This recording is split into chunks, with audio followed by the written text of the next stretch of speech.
Libre Encuentro con Dionisio Gutiérrez.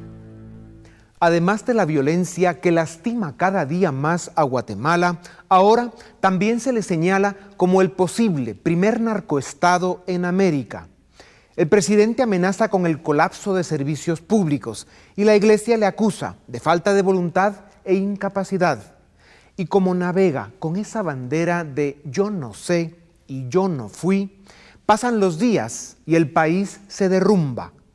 La crisis institucional se profundiza y el Estado se debilita, mientras el gobierno maneja el presupuesto en función electoral y sin transparencia. El crimen organizado, la falta de liderazgo, la incompetencia y la corrupción tienen secuestrado al país. Y como principal promotor del caos, el partido político en el poder domina y controla. Y ahora el RENAP y la Contraloría General se suman al Ministerio Público y la Defensa Pública Penal como instituciones decapitadas y confiscadas. Y con un gabinete por el que han desfilado más de 30 ministros, un gobierno en campaña como única agenda y el sonido de tambores por la batalla en la Corte Constitucional, la nación está atrapada en un tenebroso escenario de pronóstico reservado. ¿Hasta dónde se debe hundir Guatemala para que su pueblo reaccione? Si no se alivian las crisis, ¿cómo estará en 12 meses? ¿Qué pasó con los valores con que fundamos nuestra democracia? ¿Y los ciudadanos, dónde están?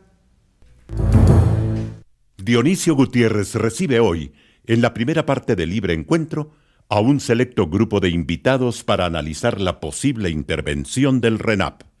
Luego, presentamos a Josué y Celia, quienes anuncian Blanca y Negro, un espectáculo que se presentará del 16 al 26 de septiembre en el Auditorium Juan Bautista Gutiérrez de la Universidad Francisco Marroquín. Bienvenidos a Libre Encuentro. Hoy nos acompañan la licenciada Ninette Montenegro, ella es diputada al Congreso por Encuentro por Guatemala, el licenciado José Eduardo Valdizán, periodista, el doctor Pablo Duarte, diputado al Congreso, jefe de la bancada unionista. Está con nosotros el ingeniero Enrique Kosic, exdirector ejecutivo de RENAP, y el ingeniero Jorge Mateu, director ejecutivo de RENAP. Licenciadas, señores, bienvenidos a Libre Encuentro. Vamos a hablar de RENAP una vez más en un momento en el que se estaría tomando la decisión final de intervenir esta institución que le ha dado muchos dolores de cabeza a Guatemala. De alguna manera se especula mucho si el RENAP habría sido la plataforma que se tenía para un eventual fraude electoral, pero además de eso también se le ha señalado como una institución en la que básicamente se han organizado incumplimiento de deberes, abuso de autoridad, conspiración para cometer fraude, nepotismo, corrupción y una serie de delitos más de los que incluso CICIG está investigando a más de una docena de funcionarios y exfuncionarios de RENAP. Se habla de que un consejo consultivo dijo de que tomaría más de 8 años realmente para lograr emitir en forma correcta los documentos de identidad. Más de 1,5 millones de guatemaltecos, muchos de ellos pobres, no tienen ni siquiera partidas de nacimiento, que es el pecado mortal con el que nace RENAP al no haber depurado el registro civil. Hubo conflictos también en la digitalización y así se fueron descubriendo de alguna manera por obviamente no funcionarios del gobierno y no por el Congreso en una forma oficial, sino por esfuerzos que los hizo la licenciada Montenegro, doctor Duarte y algunos otros diputados al Congreso de algunas de las bancadas de oposición. Y al final lo que realmente se logró fue agarrar a las autoridades encargadas de toda esta conspiración con la gallina bajo el brazo.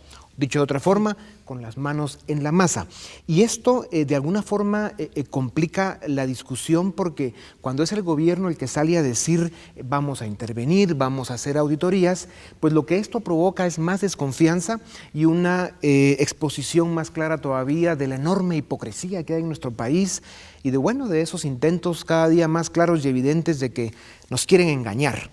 Licenciada Montenegro, ¿cómo ve usted el tema de la intervención de RENAP? ¿Es o no solución? Bueno, el artículo 120 constitucional plantea que el Estado puede intervenir por razón de necesidad una empresa del Estado. En este caso, a mí me parecería que sería un error por una causa. se ha dado a creer que la intervención de una institución del Estado o por el Estado es hecha solo por el presidente, y así se ha acostumbrado. Entonces esto generaría, a mi criterio, demasiada discrecionalidad en el presidente de la República. Es como poner al lobo a cuidar a las ovejas. Sí, yo me inclinaría por una comisión de notables que estuviera insistentemente fiscalizando, por supuesto empezando por una auditoría de base de datos. ¿Con la figura de intervención o sin ella? Sin la figura de intervención, una comisión de notables. Ya. Tiene que y haber usted dice gente esto diferente. porque la intervención tendría que ser hecha por medio de un acuerdo gubernativo hecho por el presidente. Así se ha acostumbrado, aunque si usted le da lectura dice el Estado, y el Estado somos las tres instituciones, ejecutivo, legislativo y judicial, pero se ha acostumbrado siempre que es el ejecutivo el que se toma esas decisiones. Yo, por lo menos, creería que una comisión de notables es preferible, más una auditoría a fondo, desde la base de datos hasta el registro civil del RENAP, pero también al personal. Ya. Doctor Duarte, es evidente todos los escándalos que han ido brincando con RENAP y los DPIs duplicados, falsos, los ofrecen en la calle, hay enorme cantidad de indocumentados en su propio país, hay problemas con las huellas digitales, o sea, realmente el caos que se formó por malos manejos y corrupción en RENAP es realmente grave. ¿Cuál es su posición sobre la intervención y cómo debiera manejarse la cosa? Yo básicamente lo voy a enfocar al tema político. Yo primero creo que el presidente asuma esa responsabilidad él solo, además de que lo pone en gran desventaja y en una gran debilidad, asume una responsabilidad que puede ser fatal para su gestión. El segundo tema es que al desligarse el Tribunal Supremo Electoral del RENAP, que no fue casualidad por lo que lo pusimos ahí, sino para que pudiera tener control sobre los nuevos ciudadanos y sobre el padrón, ellos van a decir, nosotros aquí en adelante ya no tenemos nada con el padrón y lo que venga después no es culpa nuestra, lo cual es un enorme error. Y tercero, como ya lo está usted viendo en los medios, están hablando de que este va a ser el primer paso para el fraude electoral. Entonces... Usted dice la intervención. La intervención. Entonces, por supuesto, yo no creo que sea lo más adecuado en este momento. Yo creo realmente que con lo que sucedió, nosotros sacamos al representante del Congreso, se fue la señora del Tribunal Supremo, y el Ejecutivo podría muy bien ordenar que una nueva persona estuviese ahí en ese directorio y tendríamos un directorio nuevo, lo cual significa que las cosas podrían empezar a cambiar desde la primera estructura. Evidentemente también el Consejo Consultivo tendría que hacer sus cambios, porque el Consejo Consultivo viene a pegar gritos cuando el asunto estaba absolutamente arruinado. Yo conocí de ellos 2 resoluciones. Una en que hablaba de la digitalización, que fue la última que hicieron, y después es cuando nosotros los llamamos para que nos cuenten lo que nadie sabía. Es decir, yo creo que todo este proceso se puede resolver haciendo cambios, ya en la cúpula, como ya lo hicimos, y 2, también en el Consejo Consultivo, que puede ser un grupo de notables cuando las instituciones manden gente mucho más capacitada y mucho más comprometida. Mucho se ha hablado de que se están creando fantasmas, que es un absurdo pensar que por el RENAP iba a haber un fraude electoral. La pregunta que debemos hacernos es ¿qué habría pasado si no se descubre todo lo que está pasando en RENAP? Toda la duplicación de DPIs, todos los fraudes que se están cometiendo, aparte de la corrupción y de los abusos.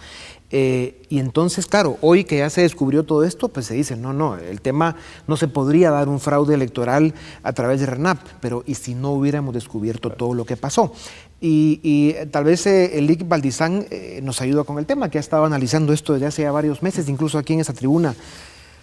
Por favor. Muchas gracias. Mire, el problema de si se puede dar o no se puede dar tiene dos aristas importantes. Una es que un proceso electoral se compone en un 50%, diría yo, porque el proceso sea efectivamente limpio, transparente. Y el otro 50% es que la población le crea a usted que el proceso fue efectivamente limpio y transparente. Hay una buena dosis de credibilidad. Mi pregunta es, después de todo lo que ha pasado, después de todas estas cosas, ¿dónde está esa credibilidad? ¿Dónde queda esa credibilidad? ¿Qué tan contaminado Si con aquel apagón famoso de hace tantos años no pararon de señalar un montón de cosas, ¿qué cree que va a pasar con las elecciones ahora, después de lo que pasó con RENAP? Es que ese es el punto más Aquí preocupante. con nosotros tenemos hoy a 2 ingenieros que de alguna forma marcan un antes y un después de ese momento crítico en el que se da la renuncia del ingeniero Košić, y tal vez sería interesante que ustedes nos contaran. Ingeniero Košić, primero usted, sabemos que su renuncia a RENAP se debe principalmente a que usted estuvo en desacuerdo con muchas de las decisiones y de las formas con que se estaba administrando RENAP. Usted fue pues descubriendo de alguna manera y viendo todos los manejos turbios que se estaban dando por ahí. Y claro, además de que lo quisieron presentar como un chivo expiatorio, pues usted expresó claramente esos desacuerdos. Incluso entiendo que hizo algunas denuncias al respecto. ¿Cuál es realmente la historia? Claro, efectivamente, digamos, en el desarrollo normal de las funciones como director ejecutivo, pues uno va buscando la forma de ir resolviendo y llevando a la institución en el camino que debe de ir, y en este caso nosotros específico, la ley imponía algunos plazos para las funciones a desarrollar. Estos plazos realmente fueron plazos electorales, si los podemos ver así, y no eran plazos técnicos. Entonces lo que obligaban era a hacer algunas actividades de forma apresurada, con mucho descontrol, y más añadido a esto que la situación financiera de la institución siempre fue precaria, hasta aproximadamente una semana antes de mi renuncia, que ya empezaron a fluir los recursos que fueron asignados a través de un préstamo. Ya. Ahora, ingeniero, cuando lo explicamos de esa manera, digamos, no queda lo suficientemente claro el caos en el que está RENAP. Tal vez le hago 3 o 4 preguntas concretas. Al dejar usted RENAP, ¿había o sigue habiendo altos niveles de corrupción, sí o no? Sí. ¿Hay DPIs duplicados? No, ese es un malentendido. Se duplicó una parte del Código Único de Identificación, pero el código en su totalidad se supone que no debería estar identificado. Pero digamos, los documentos de identidad de alguna forma han sido manipulados por inexactos, se han inventado personas que no existen, etcétera. ¿Eso sí está pasando o ha pasado? De hecho, sucedió. Yo encontré, mi personal encontró casos donde habían personas que emitían certificaciones falsas y que podían servir ya sea para obtener DPI o para cualquier otro tipo de ilícito, claro, y se presentaron denuncias. ¿Y esto se estaba haciendo en los cuantos centros de RENAP en todo el país? Esto lo encontramos en una oficina, pero habían indicios de que pudiera darse en varias oficinas, especialmente en puntos fronterizos. ¿Cuántos hay en Guatemala?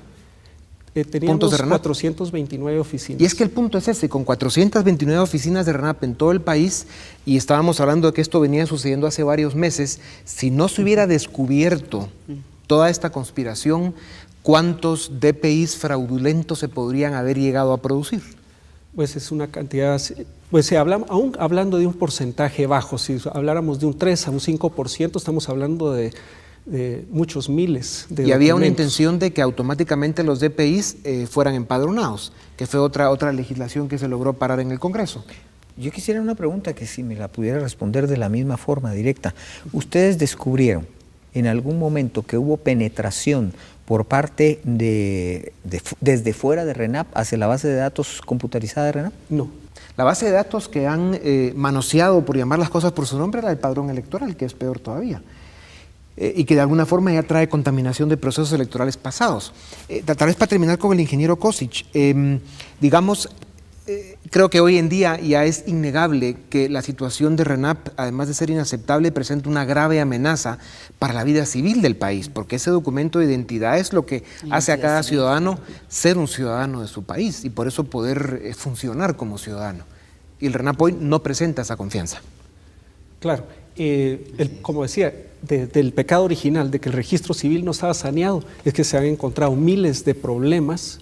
O sea, miles de personas que tienen problemas, que sus nombres no están bien, que su estado civil no está bien, que la fecha de nacimiento. Exactamente. Ese era el chance. Sí, el ex vicepresidente Stein, por ejemplo, aquí dijo que llevaba no sé cuántos meses él y toda su familia y que no había modo que resolvieran. Y en el interior salen los DPIs como que si fueran churros, ¿verdad? No, y había gente que tenía sus documentos dentro de los registros que le salían bien, que acudía a pedir sus documentos regularmente, pero cuando pasó a RENAP ya no pasó eso, sino que en RENAP también se produjo buena parte de esos problemas. Disculpen la interrupción, pero hay que ver quién fue, quien contrató a esas 5,000 personas que trabajan en el RENAP. Muchísimos fueron recomendados, amigos, funcionarios, alcaldes, pare de contar, que por eso es el gran problema. Por eso yo quiero insistir que el tema es que se les agarró con la gallina bajo el brazo, porque si se les hubiera permitido que pasaran los meses y que esas 5,000 personas, pues si no todos, muchos de ellos siguieran haciendo ese trabajo turbio, fraudulento, pues podríamos haber tenido un 3, 5, 7% del padrón electoral al final contaminado, y eso sí podría haber representado un fraude electoral. Claro, hoy decir que el RENAP es para hacer un fraude pues suena un poco inconsistente, porque no, ahora ya se les agarró con la gallina bajo el brazo. En los segundos que nos quedan de este segmento, ingeniero Mateu, pues usted llega ahí como un elemento de rescate, a ver si logra levantar ese muerto con buena salud. Y usted ha tenido el cuidado de hacer varias expresiones públicas en las que ha dicho claramente no es posible seguir produciendo DPIs bajo las circunstancias actuales, incluso una recomendación de su parte que no se siguiera haciendo, y ha estado cuestionando públicamente procedimientos, sistemas, etcétera. ¿Cómo está RENAP en este momento? ¿Ya hubo algún cambio desde el momento en que lo dejó el ingeniero Kosic? Ok. Básicamente, el primer mes de mi gestión fue hacer un diagnóstico con equipo, formar equipo y hacer un diagnóstico en diferentes áreas. Encontramos no inconsistencias, sino realmente malos diseños en el tema de información. Los sistemas de información que RENAP tiene no son aptos para enfrentar este reto que tenemos. La estructura administrativa que se tiene está totalmente desorganizada, va en proceso de organizarse, y va en proceso de implementar el control interno. Es simpático encontrar reglamentos creados que no son empoderados y no son utilizados, entonces de alguna forma es fácil empezar a tomar control de la institución. Basta nada más con empezar a implementar los controles internos, de empezar a hacer valer los reglamentos que ya se habían creado en algún momento. Ahora, ingenieros, se están haciendo investigaciones, auditorías, se están revisando y cuestionando seriamente esos contratos de los cuales se les señala de ser contratos corruptos, poco claros. Hay muchas denuncias y en un momento dado debieran iniciar procesos legales. Eso no se ha cambiado, obviamente, porque RENAP sigue con una inercia desde que empezó con todos estos problemas. Y usted diría que en este momento pues se siguen dando todos estos vicios, ¿sí o no? Yo creo que aquí es importante aclarar. Todos estos contratos que se están mencionando son contratos de arrastre. ¿Qué quiere decir de arrastre? De arrastre son que estos contratos vienen de antes que yo tomara el cargo. Y lo que se está haciendo realmente es auditorías internas. Yo personalmente pedí a la Contraloría de la Nación que me cambiara los contralores, que me metiera contralores también informáticos, y ellos vienen atrás. Ellos entraron como 2 o 3 semanas, no miento, un mes después de que yo tomara el cargo. Ellos vienen atrás haciendo un recuento, por decirlo, de revisiones de contratos. Todo esto que está saliendo ahorita son temas que tienen que haber salido antes y que van a seguir saliendo. O sea, no ha terminado de salir. Lo que le quiero decir es que son contratos que son... El mayor problema de los contratos es que si usted pone a 3 personas a limpiar un baño, el baño nunca va a estar limpio. Nunca. Ponga uno y probablemente sí. Y entonces dividieron la emisión del documento y ahí fue donde se arruinó el asunto. Finalmente la compañía que emite el documento recibe datos y saca una tarjeta, pero ellos no digitalizaron. Ellos no están haciendo la triada, ellos no entregan. Claro. Porque eso era parte del negocio que se quería hacer. Exactamente. Entonces la digitalización era un negocio. Esto es parte de ese Entonces gran fraude. entonces me tengo que quedar con ese negocio, porque ¿por qué se lo voy a dar toda esa compañía? Pero ¿dónde dejamos al directorio? Que por excepción decidió quiénes eran las empresas que digitalizaban, que digitaban y redigitaban. Y por compra directa decidida hasta el tóner. Y que no cumplieron. Demasiada discrecionalidad para solo 3 personas. Pero que además de no cumplir, que mandaron malas informaciones, no cumplieron y no se ejecutaron las fianzas que debían haberse ejecutado esas compañías cuando no cumplieron con los plazos que los contratos les habían tenían piezas de calidad muchas. Entonces, ¿qué pasó? Mire, y nos están cayendo encima, apurémonos. Y entonces, por supuesto, ya no me llamo Pablo, sino me llamo Paula. La tragedia en este momento es de que a un año de las elecciones pues se ha descubierto, menos mal a tiempo, de que el RENAP se convirtió en una gran cueva de fraudes y corrupción. Unos fueron por negocios y por dinero, y otros probablemente buscando el manipular incluso el padrón electoral. Volvemos en un momento para seguir con Libre Encuentro y la eventual intervención de RENAP.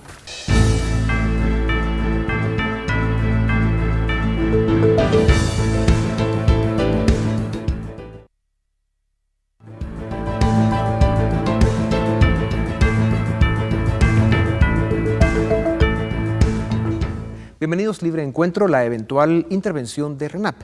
Tal vez los ingenieros Kosic y Mateu nos ayudan. Ustedes llegan pues a esa posición de dirección ejecutiva, pero con lastres muy complejos, porque de alguna forma respondían a un directorio causante, o por lo menos un directorio que se hizo de la vista gorda de los grandes problemas que se estaban dando acá en RENAP, como ya dijimos, de corrupción, fraude. ¿Se hicieron? De la bolsa gorda.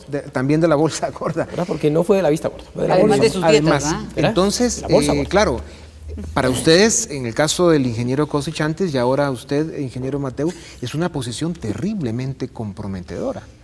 Empecemos con el ingeniero Kosic, muy brevemente. Cuando dijo el ingeniero Mateu, estos contratos fueron de arrastre, cuando él ya llegó ya estaban. ¿Cómo vienen esos contratos que son los que provocan parte de este caos? Claro. Para eso hay que analizar la ley de contrataciones del Estado, que ordena que todo evento de licitación, es decir, aquella compra que sea superior de 1 millón de quetzales, la Junta que adjudica el negocio es nombrada por la autoridad superior de la institución. En el caso de RENAP es el directorio, y ellos evalúan lo que actúan las juntas.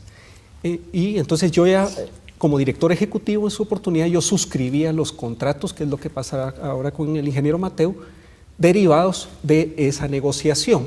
Es decir, ahí no había mayor injerencia que uno pudiese hacer, porque ya el negocio estaba decidido en manos del directorio y la junta de licitación respectiva. No así con los eventos de compras de menos de 1 millón de quetzales, que en ese caso sí, yo como director ejecutivo nombraba las juntas. Yo pedía dictámenes, pedía la intervención de la auditoría interna a fin de garantizar de que fuese la mejor negociación para el Usted Estado. reconocía que era evidente la corrupción que se estaba dando ahí, en buena medida por eso salió de RENAP, pero también está la otra grave amenaza, que es las intenciones de manipular eventualmente el padrón electoral a través de los DPIs. Esto se ha hecho evidente a través del tiempo, ¿es correcto o no? Bueno, lo que pasa es que las puertas están abiertas.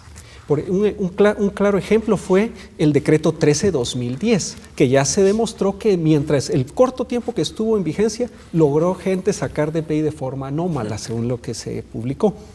Este era el decreto que con 2 testigos se podía crear una... Exactamente. Entonces, ¿qué pasa ahí? Pero también nosotros hicimos la solicitud de esa ley como RENAP, porque cuando recibimos los registros y empezamos a ver el estado caótico de los registros civiles, solicitamos al Congreso de emergencia una ley. Sí.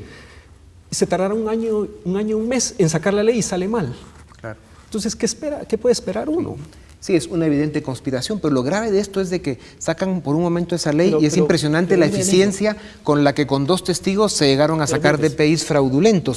Luego está el tema de estos alcaldes de muchos municipios que estaban trasladando cédulas de una comunidad a otra también para manipular el padrón electoral. O sea, como hemos dicho, ¿verdad? Esto come ratones, dice miau y tiene 4 patas, es un gato. La primera ley que se presentó de ¿cómo se llama?, de reposición de documentos de manera provisional fue por este servidor de usted en 1996.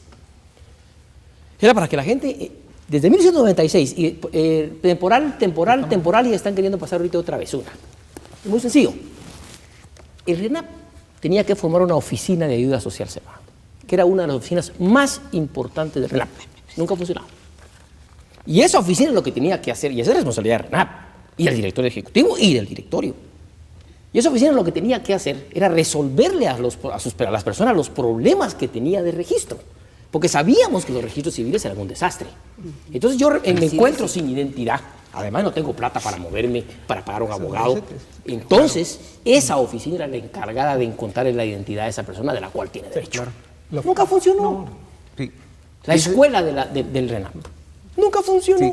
Y entonces, ingeniero Mateu, ¿cuál es su posición en este momento? ¿Qué puede hacer realmente con el poco apoyo que está recibiendo? El paso de tortuga con el que manejan todas las discusiones y la propuesta concreta de soluciones, y el tiempo se acaba, y probablemente a eso están jugando todos estos conspiradores de este gran fraude que es el RENAP. Ok, realmente lo importante es tener claridad en lo que RENAP puede hacer como está, y realmente consensuar de que definitivamente correr hacia el 2011 es imposible, correr hacia el 2012 es imposible, apoyar una ley de este tipo con 2 testigos es imposible. Se está volviendo a hablar de que se la quieren retomar. Es una locura según nuestro punto de vista. Retomar. el artículo 13 otra vez, retomarlo otra vez y volverlo un poquito más eficiente. Sin embargo, tampoco nos han tomado en cuenta. Hay una propuesta. Sí, pues. Administrativamente, ¿qué se puede hacer? Administrativamente ya se está haciendo. Administrativamente empiezan a haber, por ejemplo, cambios en el manejo de los viáticos, en el manejo de los combustibles. ¿Qué van a hacer con esos contratos que a todas luces presentan serios indicios de fraude y corrupción? Proceder conforme a la ley. No eso es mala noticia porque aquí hemos visto que eso no funciona, ¿verdad? Sí. Lamentablemente yo tengo que apoyarme en la ley. Dos testigos y me engañaron. ¿No? Fíjese lo que le voy a decir. Engañaron al RENAP, engañaron al Estado. Una vez. Aquí hay que tomarlo. Mi preocupación en ese no era muy grande, porque iba a haber gente que iba a engañar al Estado y se iba a identificar una vez. Quedaron sus 10 huellas, quedó su fuerte y quedó su firma. Esa persona nos baboseó una vez. Y si se cambió nombre ese día, se quedó con ese nombre para siempre. Y ese porcentaje no lo íbamos a quitar encima de todos modos. Y entonces, por lo menos, no iba a ser ese el proceso que evitara que RENAP funcionara. Entonces, a mí eso no me preocupaba. Se lo prometo que no me lo preocupaba. A mí me preocupaba cuando en realidad no era una persona que no estaba identificada, sino que ya era un proceso en donde estaban vendiendo, se llamaba el combo, y el combo era una cosa donde le vendían a usted pasaporte, partido de nacimiento y le entregaban su DPI. Sí. Licenciado Montenegro, ¿cuál es su propuesta? Sí no estaba controlado. Ven, decir que se sabe que adentro del RENAP, aunque se ha hecho un gran esfuerzo, yo reconozco, qué bueno que está el ingeniero Mateu, se sabe que hay una mafia, incluso hasta de abogados, ¿verdad?, que están a la espera de qué error se cometió para ver si lo resuelven con cobros. Se sabe que hay una institución de informática que actuó muy mal, ¿verdad?, que decidía discrecionalmente a quién ponía, a quién quitaba, hacia dónde se iba a sacar los DPI, tal vez más cerca le queda más cómodo. Se saben de muchas cosas y yo creo que al respecto debería deducirse responsabilidades penales y civiles, para que porque en Guatemala nunca hay no se resuelve nada.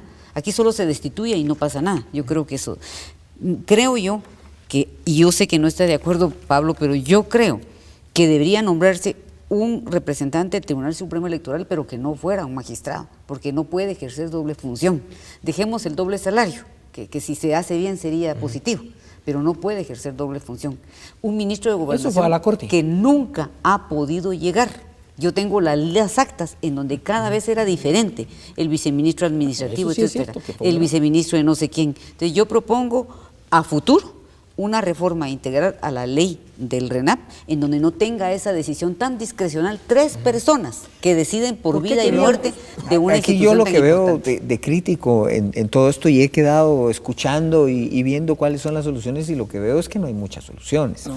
Perdón, pero esto pareciera estar en realmente un punto muerto. Usted me habla de un consejo de notables, por ejemplo. Sí. ¿Quién va a decidir qué persona es notable y qué persona no es notable? Si con el problema de la honorabilidad, mire el que tenemos en las comisiones de postulación. Entonces, solo allí, en el proceso de nombrar los notables, para mientras tenemos un problema. Nadie ha aceptado la intervención. Para mientras tenemos un problema que es tomar una decisión, y además miles de ciudadanos que nacen, que están naciendo a la vida jurídica del país propiamente, y que no tienen un documento de identificación, y que quizá no puedan cambiar un cheque, no puedan contratarse en un empleo, pero no simplemente se pueden casar, porque no se pueden casar, tampoco se pueden casar. Bueno, algo se salva. Pero mire, no podemos decir que nada se puede hacer. En Bolivia, por ejemplo, con 4 documentos de identidad votaron. Fue terrible, pero se votó. Se tiene que encontrar alguna solución, porque no vamos a permitir que el país se nos vaya. ¿En qué momento pondría usted su renuncia a RENAP si ve que esto no camina y no hay la voluntad de parte de quienes tienen que tenerla para realmente encontrarle salida a este caos? Bueno, justamente aquí hay 2 tendencias ahorita, ¿verdad? Una, el directorio ahorita actual no está integrado. Hay decisiones que se tienen que tomar que el directorio ejecutivo no los puede tomar. Paremos un momento ahí. Fíjense que el directorio en este momento no está nombrado. Es lo mismo que está pasando en el Ministerio Público, en el Instituto de la Defensa Pública Penal. Pero el directorio sí está integrado. Pero no está funcionando. Porque el suplente del Tribunal Supremo ya asumió. El ministro de Gobernación ahí está. Y de 2 de 3 está pero no funciona, ingeniero. Sí, tiene que haber yo tengo una carta acá. Que ya no quiere meterse nadie al tema. El Tribunal Supremo Electoral me indica. A ver, otra vez, usted tiene una carta ahí. Una carta acá del licenciado Abel de Ulises, donde me indica que como no ha sido nombrado como titular no puede asistir y se excusa y que a No lo ha pesar logrado el de... tribunal. Doctor Duarte, el punto es que pareciera que lo que está pasando con el Estado de Guatemala solicitud que yo le es hice, parte de una gran conspiración para mantenerlo decapitado. Así es. No hay Ministerio Público con fiscal, no tenemos Instituto de la Defensa Pública Penal con director, ahora el RENAP se queda sin el Consejo Consultivo, No, sin el y director. todas las instituciones que puedan ir decapitando para mantenerlas débiles, pareciera que es el escenario que nos están pintando. El Tribunal Supremo, la carta que él envía de regreso me parece absurda. Él es el suplente. Y si no está el titular, él no tiene que nombrarlo nadie. Lo nombró el tribunal, es el suplente y él puede asumir en cualquier momento. Número uno. Número dos. Écheselo usted, porque- Lo que no hubo nunca en Guatemala, y es lo que me entristece profundamente, Dionisio, es que nunca hubo compromiso para este proyecto.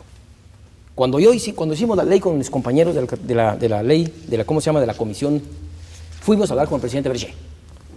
No se me olvida, le presentamos el caso, le dijo a la entonces ministra, hoy presidenta del Banco de Guatemala, le dijo, ponga los fondos para que esto funcione.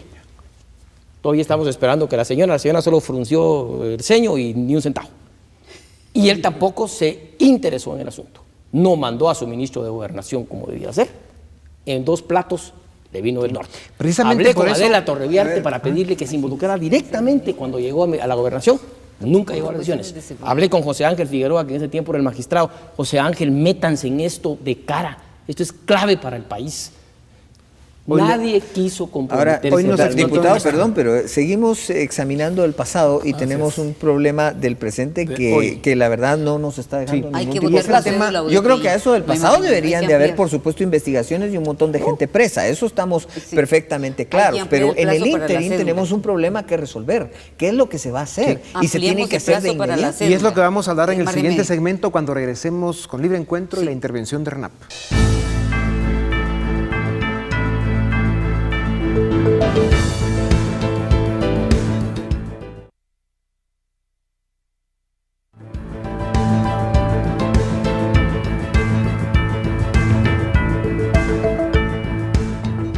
Bienvenidos a Libre Encuentro, intervención de RENAP.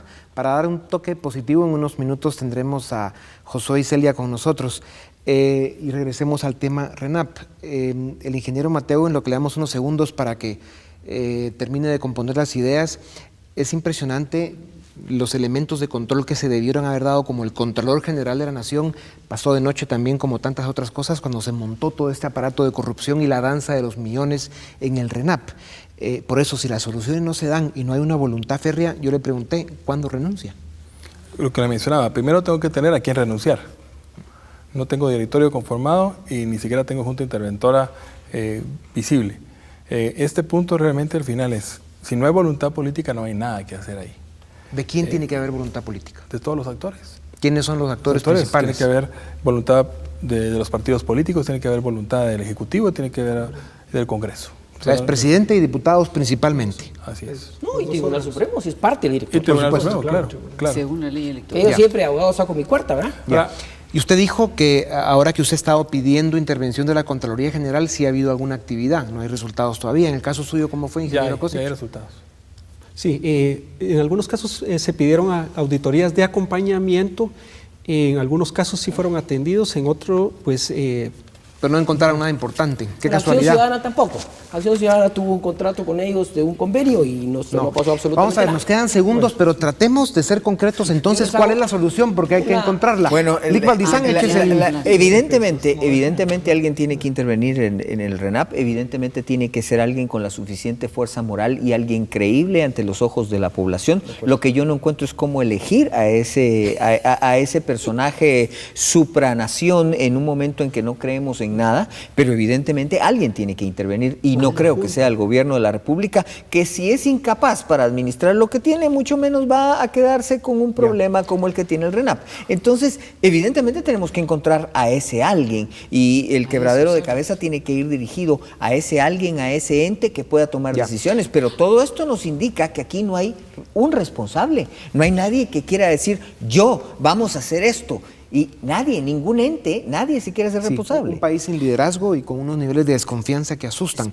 La intervención de RENAP, como se está planteando hasta este momento, y es probablemente eso lo que suceda, es que mediante un acuerdo gubernativo el presidente nombraría una comisión interventora por personas que tuvieran el mínimo de confianza y de reconocimiento de la sociedad para que se les acompañe y logren iniciar algunas soluciones. Ese acuerdo gubernativo tendría que tener los límites y las funciones muy bien definidas para que pueda funcionar con la suficiente amplitud para que no se vea que pusimos al lobo a cuidar las ovejas. Y entonces creo que el reto va a ir por ahí, aunque en este momento querramos verlo de otra manera.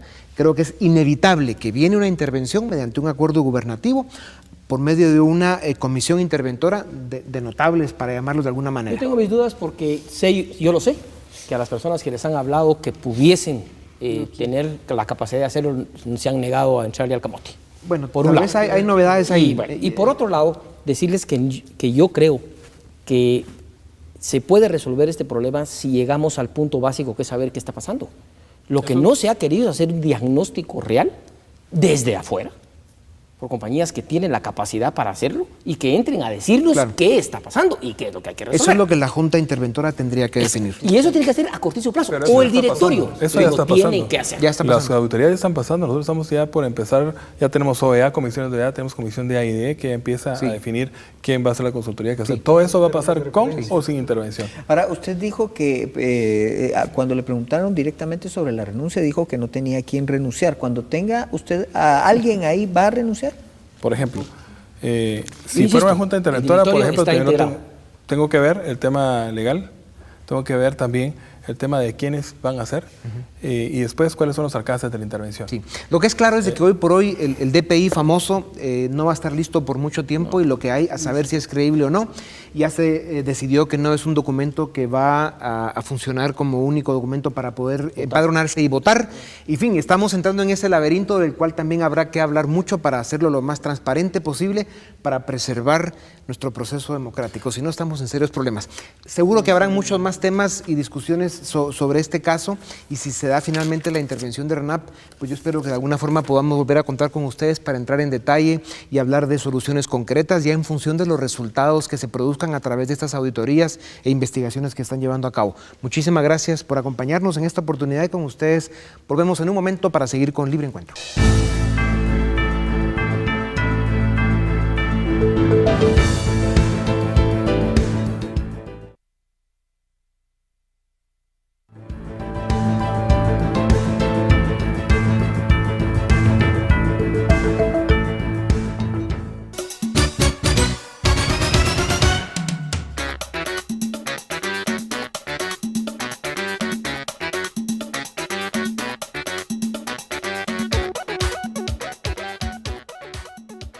Bienvenidos de nuevo a Libre Encuentro. Como les ofrecimos, tenemos ahora a dos grandes personajes de la vida nacional, dos queridos artistas, dos grandes artistas, Josué y Celia, quienes en las próximas semanas estarán presentando uno de esos grandes espectáculos que ellos nos han traído ya a través de los años. Y bueno, antes de platicar con ellos, les vamos a contar que la Jackie nos pidió un pequeño espacio porque entendemos que, dado que ya vienen las fiestas de independencia, quiere dar un mensaje, así que le vamos a permitir un momento. Nada que ver si la independencia fue el 4 de julio. Yo la verdad que quiero, agradeciéndole que me da la campaña, que conste que no estoy hablando de la campaña anticipada que andan haciendo los mucos y creen que nadie se da cuenta, ¿verdad? No, por hacerme la campaña de permitirme en este espacio aclarar que ha habido gente malintencionada que me quiere desprestigiar y que anda hablando de mí cosas que no se pueden tolerar.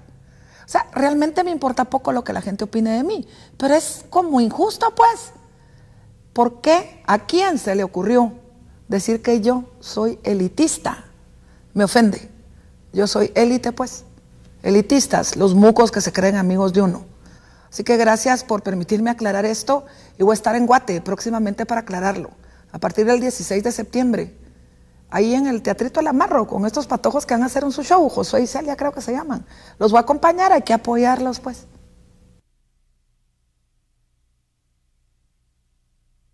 Bueno, le damos gracias a la Jackie. Ahora sí, les presento a Josué y Celia y entramos de lleno al tema. ese próximo gran show que todos estamos esperando. Josué, ¿por qué se llama En Blanca y Negro? Muy simple, Dionisio. Lo que pasa es que ella es blanca y yo soy negro.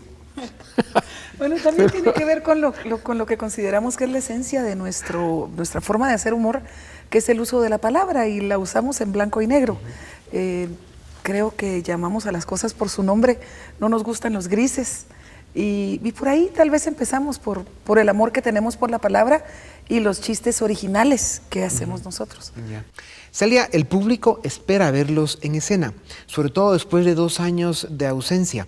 ¿A qué creen que se debe ese gusto de la gente por verlos en acción? Yo quiero pensar que tiene que ver con el privilegio que tenemos de decir lo que muchos chapines sentimos y no tenemos cómo decirlo. Creo que anda por ahí, porque todos estamos pasando por lo mismo, sentimos igual, pensamos igual, pero no tenemos desde dónde manifestarlo, por lo menos. Sí. ¿Josué? Sí, al final es como un desahogo, poder decirlo a través del humor, como dijo un expresidente. El humor es el oxígeno de la democracia. Atención. Celia, ¿han tenido algún tipo de consecuencias por hacerlo? ¿Algún llamado de atención de alguien que se sienta aludido? No somos tan importantes, no tenemos... No, sí, en verdad, nosotros solo hacemos humor, lo que ya es noticia. Si a algún político no le gusta lo que se dice de él, que fuera tan fino de dejarlo de hacer. Sí, pero sería bueno. Josué. Yo creo que es más delicado tal vez para quienes hacen periodismo investigativo, porque ellos de repente sí pasan machucando alguna cola. Nosotros hacemos humor de lo que ya todo el mundo sabe. O sea, no hay intención de perjudicar a nadie. Pues yo digo que no, ellos solos se perjudican a sí mismos con lo que hacen. Josué, me imagino que como siempre el contenido del show no es humor totalmente político. No, Dionisio, hay una parte que se refiere un poquito más a la vida cotidiana, cosas que pasan todos los días, cotidiano de todos los días. Como por ejemplo, Jackie, por ejemplo, enfoca algún tipo de cosas que son de algún sector de la sociedad y cosas por el estilo. No necesariamente todo el contenido es político. Humor de parejas del Huicho y la Domitila, o pues hay situaciones en las que muchos nos podemos ver reflejados o retratados o que las hemos visto de alguna forma. Así es. No se imaginan ustedes el impacto que tienen con eso. Josué, nos llegó el chisme que Don Chedo y Doña Rome andaban tras una marimba de patojos. Exactamente, sí.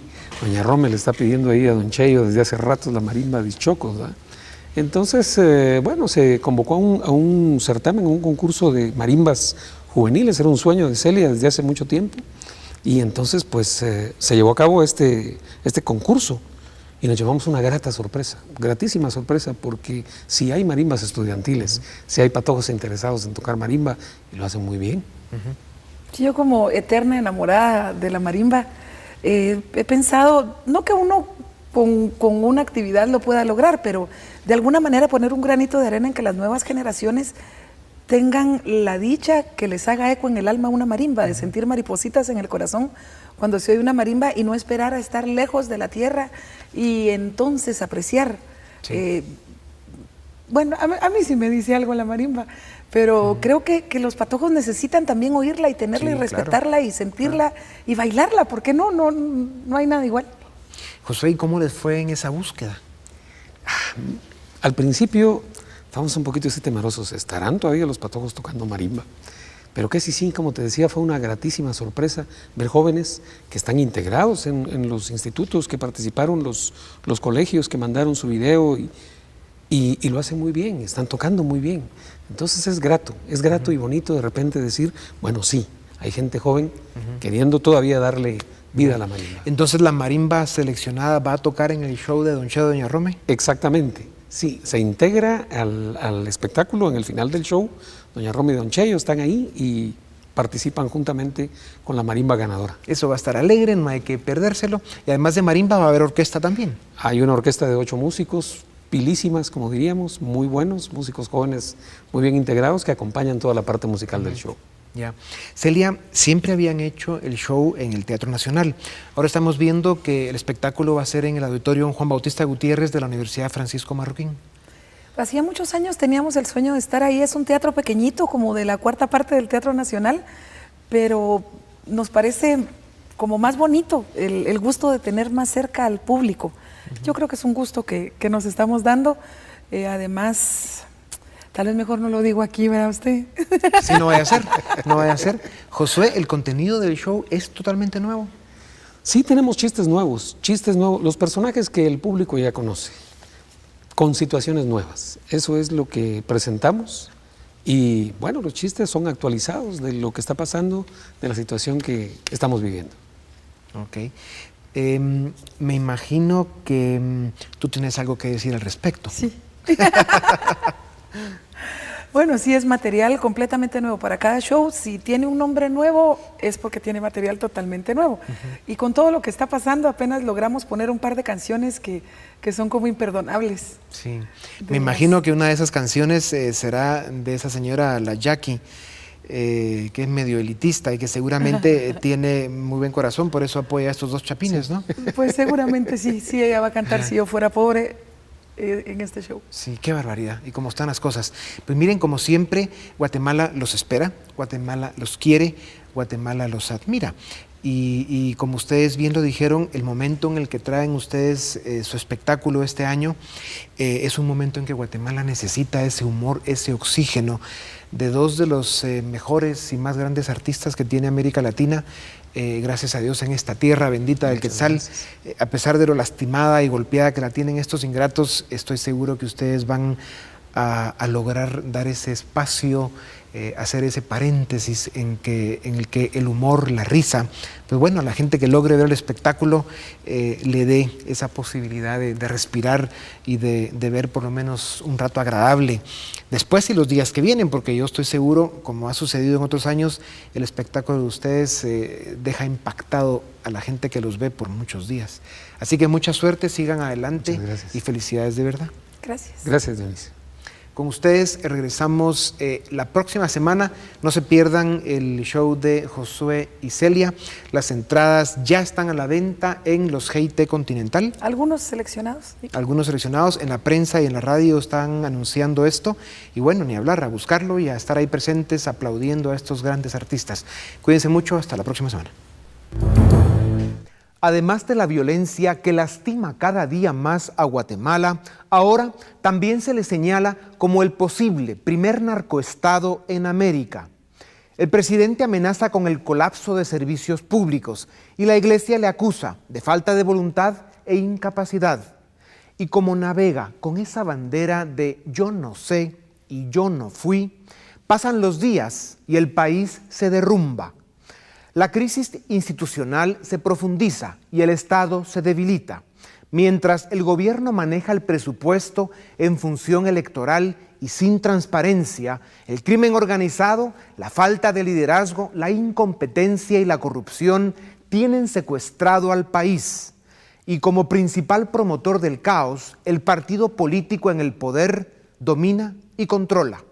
Y ahora, el RENAP y la Contraloría General se suman al Ministerio Público y la Defensa Pública Penal como instituciones decapitadas y confiscadas. Y con un gabinete por el que han desfilado más de 30 ministros, un gobierno en campaña como única agenda y el sonido de tambores por la batalla en la Corte Constitucional, la nación está atrapada en un tenebroso escenario de pronóstico reservado. ¿Hasta dónde se debe hundir Guatemala para que su pueblo reaccione? Si no se alivian las crisis, ¿cómo estará en 12 meses? ¿Qué pasó con los valores con que fundamos nuestra democracia? ¿Y los ciudadanos, dónde están?